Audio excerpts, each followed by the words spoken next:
নমস্কাৰ বন্ধুসকল, আপুনি জানেনে যে আপোনাৰ পাকঘৰত থকা এই সামান্য নহৰুটোৱে আপোনাক বহুতো ডাঙৰ বেমাৰৰ পৰা ৰক্ষা কৰিব পাৰে।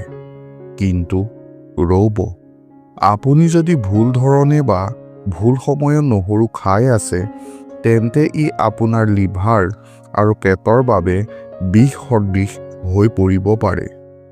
আজি এই বিশেষ ভিডিঅ'টোত আমি আলোচনা কৰিম খালী পেটত নহৰু খালে কি হ'ব, ৰাতি শুবৰ সময়ত নহৰু খোৱাটো ভাল নে বেয়া, আৰু নহৰু খালে কেনেকৈ আপোনাৰ ইমিউনিটি 10 গুণ বাঢ়িব পাৰে। ভিডিঅ'টোৰ শেষৰ ফালে মই এনে এটা আয়ুৰ্বেদিক উপায় ক'ম যাৰ সহায়ত আপুনি নহৰুৰ দুৰ্গন্ধ নোহোৱাকৈ ইয়াৰ সকলো লাভ ল'ব পাৰিব। গতিকে স্কিপ নকৰাকৈ শেষলৈকে চাওক, কাৰণ আধৰুৱা জ্ঞান সদায় বিপদজনক। কেঁচা নহৰু খোৱাৰ চমৎকাৰী লাভ। পোনপ্ৰথমে জানো আহক, কেঁচা নহৰু কিয় ইমান শক্তিশালী। নহৰুত থাকে এলিচিন নামৰ এটা উপাদান, যিটো এটা প্ৰাকৃতিক এণ্টিবায়'টিক। ইমিউনিটি বা ৰোগ প্ৰতিৰোধ ক্ষমতা। যদি আপোনাৰ সঘনাই চৰ্দি জ্বৰ হৈ থাকে, তেন্তে নহৰু আপোনাৰ বাবে মহৌষধ। 2.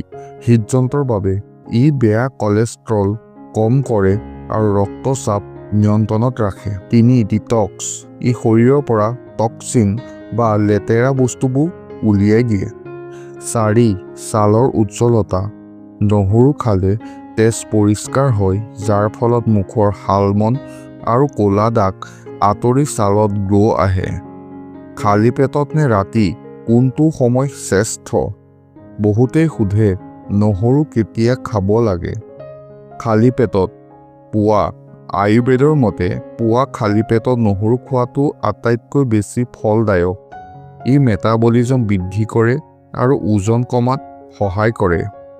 ৰাতিৰ শুব সময়ত যদি আপোনাৰ টোপনিৰ সমস্যা আছে, তেন্তে ৰাতি একুহি নহৰু খাব পাৰে।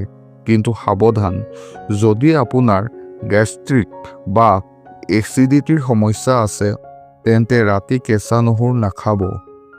সাৱধানবাণী, কাৰ বাবে ই ক্ষতিকৰ? সকলোৰে বাবে নহৰু অমৃত নহয়।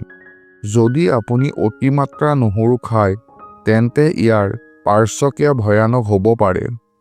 পেটত জ্বলা-পোৰা কৰা বা এচিড ৰিফ্লাক্স, লিভাৰত অতিৰিক্ত চাপ পৰা। বেছি নহৰু খালে তেজ পাতল হ'ব পাৰে, যিটো অস্ত্ৰোপচাৰৰ আগত অতি বিপদজনক। গতিকে দিনটোত 1ৰ পৰা 2 কুহিতকৈ বেছি নহৰু কেতিয়াও নাখাব। কেনেকৈ খাব? এতিয়া আটাইতকৈ দৰকাৰী কথা, নহৰু কেনেকৈ খাব লাগে। বহুতৰে নহৰুৰ গোন্ধটো সহ্য নহয়। মোৰ সৈতে নহৰু খুন্দি লৈ 1 চামুচ মৌৰ লগত মিহলাই খাওক। ইয়াৰ জ্বলা ভাৱটোও কমিব আৰু গুণো বাঢ়িব। কুহুমীয়া পানীৰ লগত সৰু সৰুকৈ কাটি টেবলেটৰ দৰে পানীৰ সৈতে গিলি খাব পাৰে। নহৰুৰ দুৰ্গন্ধ কেনেকৈ আঁতৰাব? নহৰু খোৱাৰ পাছত এটা ইলাচি বা অলপ ধনিয়া পাত চুবাই খাওক। মুখৰ গোন্ধ নাইকিয়া হ'ব। বন্ধুসকল, প্ৰকৃতিয়ে আমাক বহুত কিবা দিছে, মাথো আমি ব্যৱহাৰ জানিব লাগে। আপুনি আজিৰ পৰাই নিয়মীয়া নহৰু খোৱা আৰম্ভ কৰিবনে? কমেণ্ট কৰি জনাওক। আৰু শুনক, যদি এই ভিডিঅ'টোৰ পৰা আপুনি অলপ হ'লেও কিবা শিকিব পাৰিলে, তেন্তে লাইক কৰিবলৈ পাহৰি নাযাব। আপোনাৰ এটা লাইকে মোক এনেকুৱা ভিডিঅ' বনাবলৈ উৎসাহিত কৰে।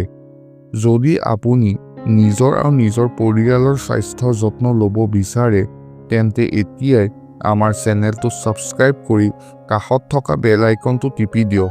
এই ভিডিঅ'টো আপোনাৰ বন্ধু-বান্ধৱী আৰু পৰিয়ালৰ লগত শ্বেয়াৰ কৰক, যাতে তেওঁলোকেও ভুল পদ্ধতিৰে নহৰু খাই নিজৰ স্বাস্থ্য ক্ষতি নকৰে। সুস্থ থাকক, সবল থাকক। ধন্যবাদ।